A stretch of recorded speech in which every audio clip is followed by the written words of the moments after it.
Assalamualaikum warahmatullahi wabarakatuh. Sebelumnya saya ingin mengucapkan terima kasih yang sebesar-besarnya kepada Ibu Arya selaku guru bidang studi sejarah yang telah memberikan kesempatan kepada kami untuk membuat video pembelajaran. Terkhusus saya sendiri akan membawakan sebuah materi mengenai dampak kependudukan Jepang di Indonesia, khususnya dalam berbagai aspek. Yang paling khusus adalah di dalam bidang politik, ekonomi, sosial budaya, pendidikan, dan militer.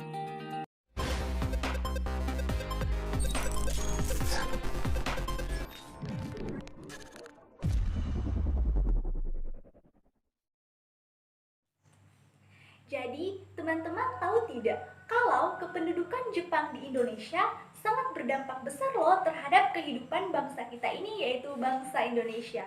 Ya, semua itu bermula sejak jatuhnya Tarakan kepada Jepang untuk waktu yang sangat lama, yaitu tepatnya pada tanggal 11 Januari 1942 sampai dengan 15 Agustus 1945. Pada saat itu, Jepang berhasil mengeksploitasi kekayaan alam Indonesia, bahkan juga para penduduknya. Kejam sekali, bukan? Tidak cuma itu, ternyata dampak pendudukan Jepang di Indonesia sangat berdampak besar pada aspek yang lainnya. Seperti apa? Ayo simak video berikut ini.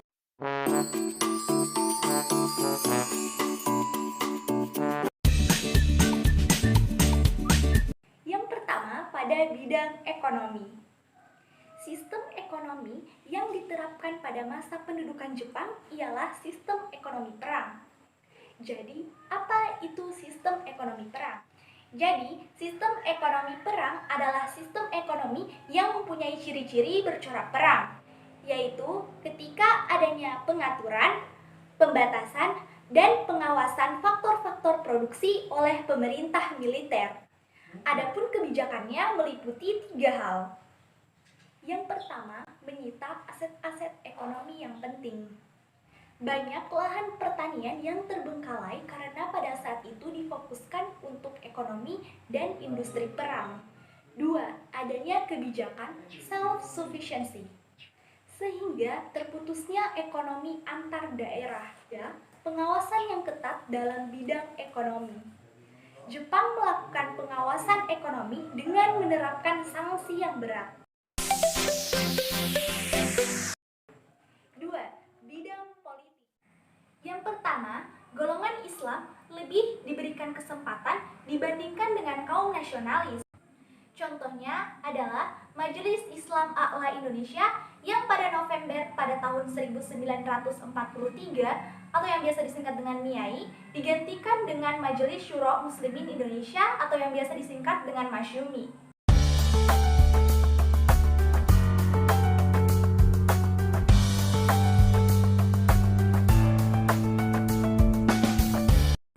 Yang kedua adalah Gerakan 3A.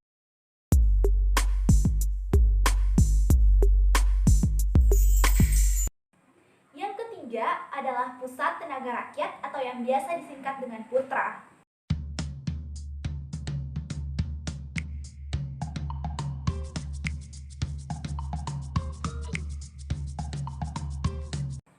Yang keempat adalah Jawa Hokokai atau Himpunan Kebaktian Jawa pada tahun 1944.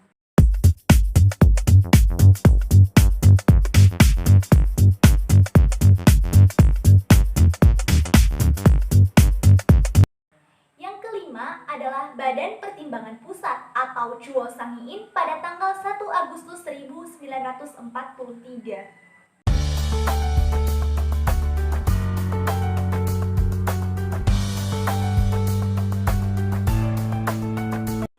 Yang keenam, pada masa pendudukan Jepang, kaum nasionalis diajak bekerja sama.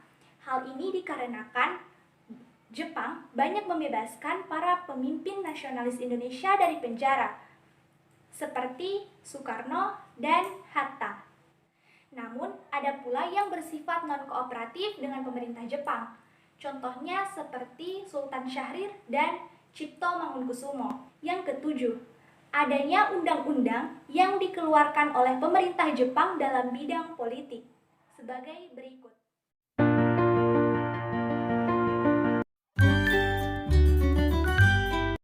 Selanjutnya adalah bidang yang ketiga, yaitu bidang sosial dan budaya. Yang pertama adalah tidak bisa lepasnya keadaan Indonesia dari kebijakan Romusa. Romusa adalah tenaga kerja paksa pada masa kependudukan Jepang. Pada awalnya, Romusa bersifat sukarela, tetapi karena kebutuhan perang yang semakin mendesak, maka perekrutan Romusa semakin digaungkan. Tenaga Romusa tidak hanya ditugaskan di Indonesia, tetapi juga dipaksa ke berbagai negara seperti Burma, Muang Thai, Vietnam, dan Malaysia. Tenaga Romusa juga dipaksa bekerja sepanjang hari, tanpa upah ataupun fasilitas yang mumpuni. Yang kedua, adanya Jugun Ianfu.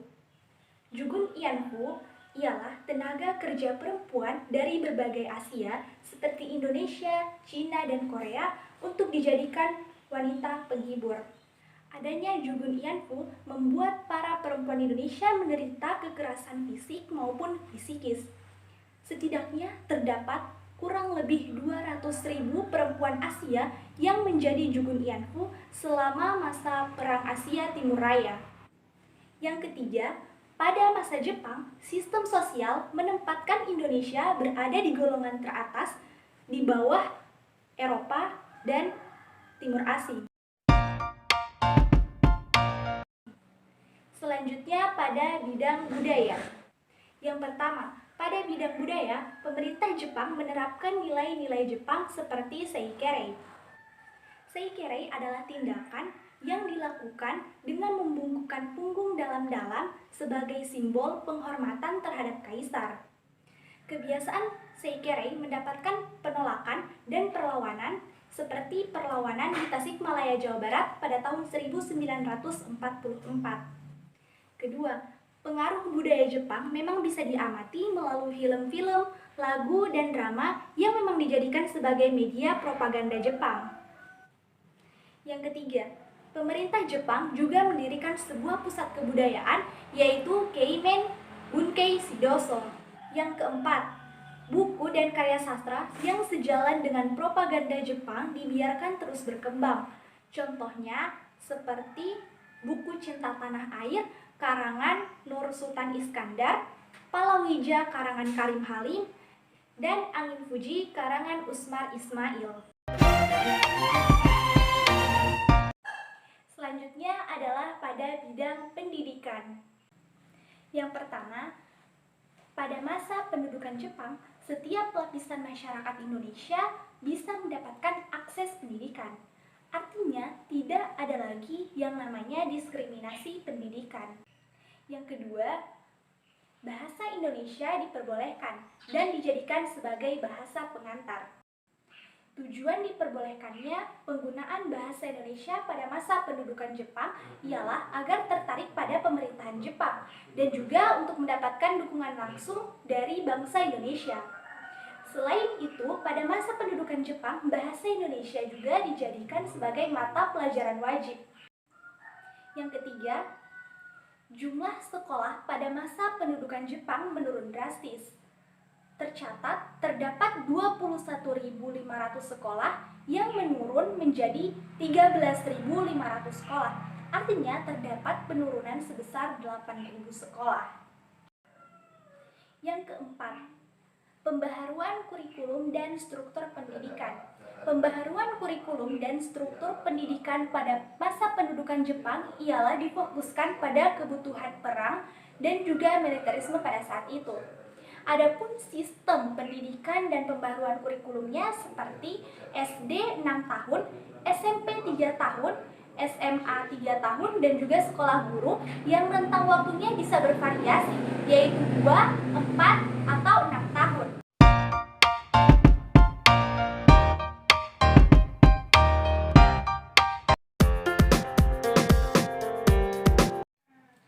Yang terakhir adalah bidang militer. Pada bidang militer, Jepang membentuk berbagai organisasi militer seperti berikut. Yang pertama adalah Keibodan, yaitu pertahanan sipil yang dibentuk di Jawa selama masa pendudukan Jepang. Yang kedua adalah Seinendan.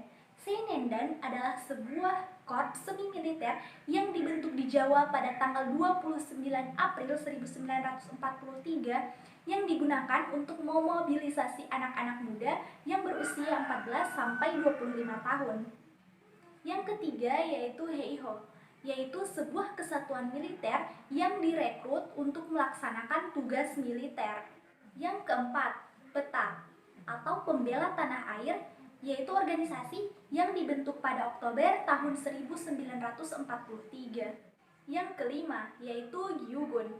Gyugun adalah sebuah tentara rakyat yang dibentuk di Sumatera untuk membantu Jepang mempertahankan Indonesia dari serangan sekutu. Yang keenam, yaitu Chuo Saniin atau Badan Pertimbangan Pusat yang digunakan sebagai pengendali pemerintahan politik di Indonesia. Yang ketujuh, ada Tanorigumi atau rukun tetangga, Fujinkai atau perkumpulan kaum perempuan, dan juga Taikukai yaitu perkumpulan olahraga, dan lain sebagainya. Jadi, sekian materi yang dapat saya paparkan. Lebih dan kurangnya saya mohon maaf. Wabillahi taufik wal hidayah. Wassalamualaikum warahmatullahi wabarakatuh. Dan